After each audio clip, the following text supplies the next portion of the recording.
Shalom Bapak Ibu Saudara yang dikasihi Tuhan. Seri pengajaran hari ini berjudul Hidup Kristen yang Berhasil. Saudara, orang Kristen yang berhasil itu hidupnya seperti apa ya? Apa seperti kebanyakan orang yang keberhasilan hidupnya ditandai dengan berlimpahnya harta, banyaknya gelar, atau diperolehnya jabatan, kedudukan, dan kekuasaan? Tentu tidak.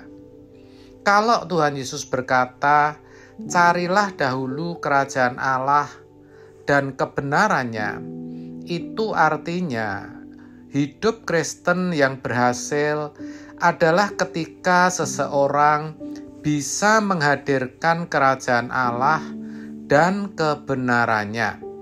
Dan itu harus menjadi tujuan hidup satu-satunya.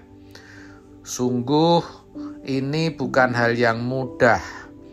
Dengan demikian, sejatinya sedikit sekali orang Kristen yang hidupnya bisa dikatakan berhasil.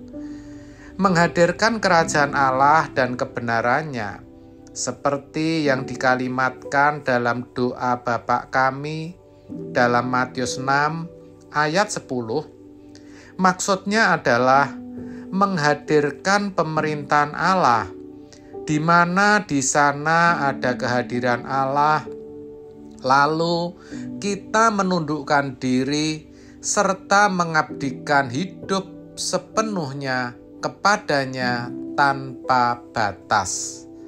Pemerintahan Allah adalah pemerintahan yang diselenggarakan oleh Tuhan Yesus dan dilaksanakan oleh Roh Kudus yang mewakili kehadiran Allah, yaitu Elohim.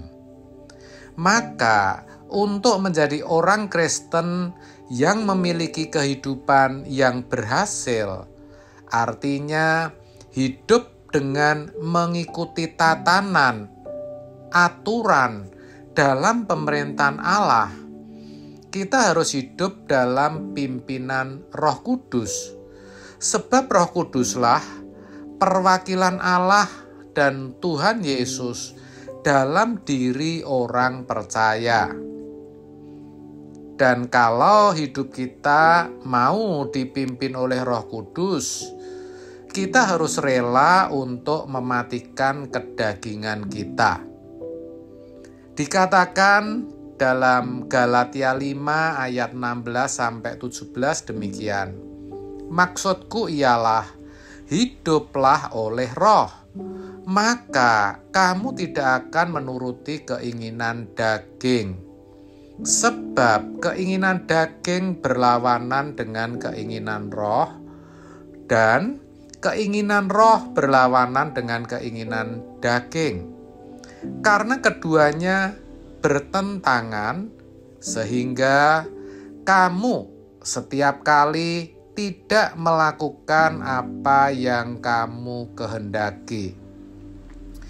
Di sini kita harus dengan teliti, maksud saya kita harus meneliti setiap perbuatan kita di area-area mana daging kita masih mendominasi. Saya ulang, kita harus meneliti setiap perbuatan kita di area-area mana daging kita masih mendominasi. Apakah dalam hawa nafsu, hasrat, keinginan-keinginan, kesenangan-kesenangan, hobi, juga apakah kita masih ada dalam percintaan dunia? Kita harus terus memeriksa diri kita sampai itu menjadi kebiasaan kita. Kebiasaan memeriksa kebiasaan hidup yang tidak berkenan. Ketika kita temukan kebiasaan hidup yang salah, kita harus rela dan berani untuk mematikannya. Saya katakan harus rela, sebab biasanya keinginan daging itu nikmat. Saya katakan harus berani, sebab biasanya beresiko. Ketika kita rela dan berani untuk memulai mematikan kedagingan kita, membuang segala sesuatu yang tidak berkenan di hadapan Allah, itulah awal Roh Kudus bisa memimpin kehidupan kita. Kita pun pasti akan mengalami perubahan seiring berjalannya waktu. Kita mulai bisa berdoa dengan lebih teratur. Kita mulai lebih memperhatikan firman yang kita dengar. Kita mulai memiliki kepekaan akan kehendak Tuhan.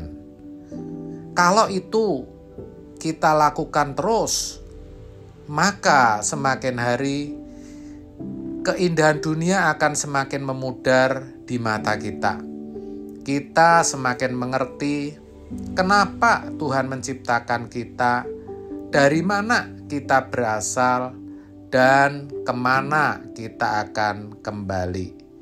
Gairah kita hanya bagaimana kita bisa menyenangkan hati Tuhan dan menjadi tangan panjangnya untuk menyatakan kasih dan kehadirannya. Kita tidak akan lagi dengan mudah menentukan pilihan atau mengambil keputusan sekecil apapun, kecuali sudah kita konsultasikan dengan Tuhan. Kita tidak akan melakukan sesuatu yang Tuhan tidak senang, sebab satu-satunya yang membahagiakan kita adalah ketika Tuhan bahagia. Ini kehidupan yang luar biasa, kehidupan yang berkualitas, saudara.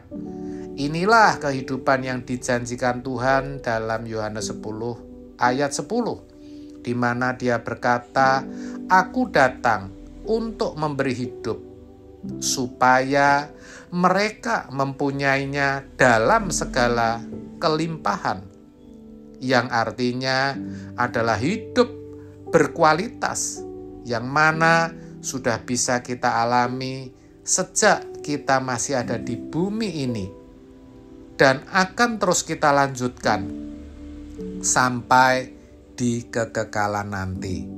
Inilah sejatinya hidup Kristen yang berhasil, yang harus kita perjuangkan setiap saat.